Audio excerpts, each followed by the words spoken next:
Many modern developers dismiss Vastu Shastra as a rigid, superstitious checklist for room placement, treating it as mysticism rather than mechanics. But that reduction misses the actual mechanics at play. Vastu is an advanced geometric model designed to manage spatial energy and structural equilibrium. These ancient verses encode precise instructions directly applicable to modern real estate development, spatial zoning, and load-bearing architecture. We are going to trace the journey of this concept, moving from a mythological cosmic battle into the strict 9x9 mathematical master grid used by India's greatest historical architects. Dismissing Vastu as mere myth causes builders to leave thousands of years of tested structural and spatial intelligence on the table. The architectural blueprint begins with a violent conflict between Lord Shiva and the demon Andakasura. This clash was fought on a cosmic scale, generating immense heat and friction. That raw kinetic energy became the exact catalyst for a new creation. Andakasura himself represents a specific kind of threat. His name translates to the blind one, not physically blind, but allegorically blind to truth, dharma, and structural order. He is the embodiment of unchecked ambition. As the battle peaked, drops of sweat fell from Lord Shiva's forehead, striking the earth below. The moment that moisture hit the ground, a colossal, shadowy entity was born, expanding rapidly outward and eclipsing the light of the environment.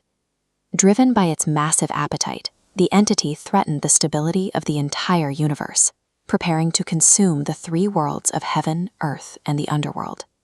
This mythological monster is an allegory. It represents chaotic, unstructured spatial energy, the kind of unstable environmental force that will slowly consume a physical site if it is left unmanaged. To stop this rapid expansion, Lord Brahma intervened, assembling a coalition of 45 specific deities. This animation illustrates their method of containment.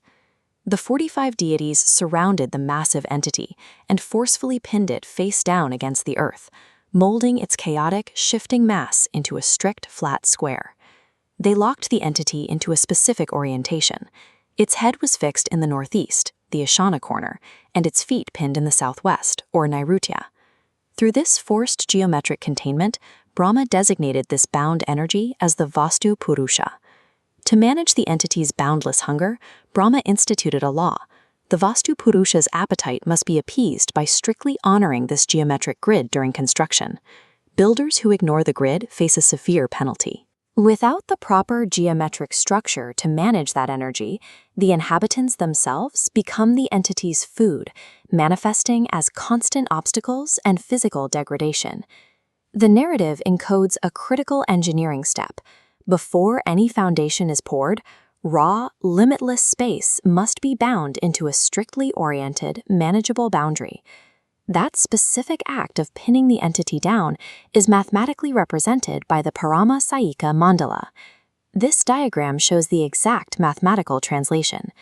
The square is divided into a 9x9 grid, yielding 81 individual cells. These contain the 45 distinct energy fields, one for each pinning deity. At the exact center is the Brahmasthana. This 3x3 core is the most intimate and sacred space in the grid.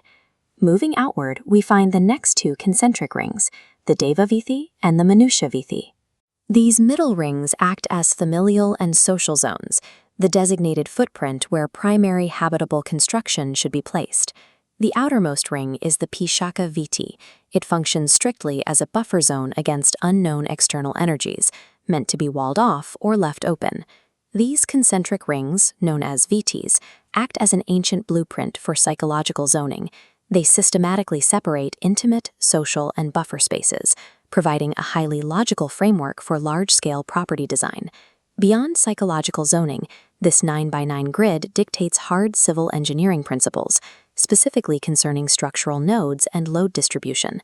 Notice how drawing orthogonal lines and diagonal Karnasutras across the grid creates specific points of intersection. These highly sensitive structural nodes are called marmas.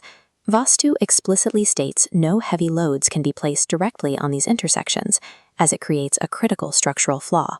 When adapting this to a modern foundation, structural pillars must be deliberately offset from these exact nodes to prevent focal stress on the grid's intersections.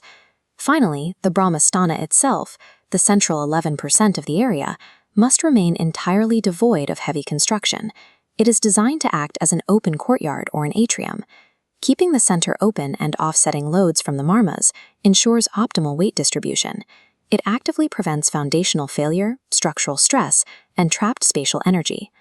This theoretical blueprint has already been tested at the highest possible limits of engineering. Structures like the Kailasa Temple complex demonstrate the Paramasayika Mandala executed in monumental stone. The grid successfully distributes thousands of tons of rock to support these massive spans. What the ancient texts codified through the myth of Shiva and the chaotic demon, master architects proved in lasting stone. For the modern developer, integrating this geometric discipline is an essential strategy for maximizing property value, maintaining structural stability, and ensuring occupant well-being. Vastu Shastra is the alignment of human ambition with a precise spatial framework, transforming chaotic, raw space into enduring stability.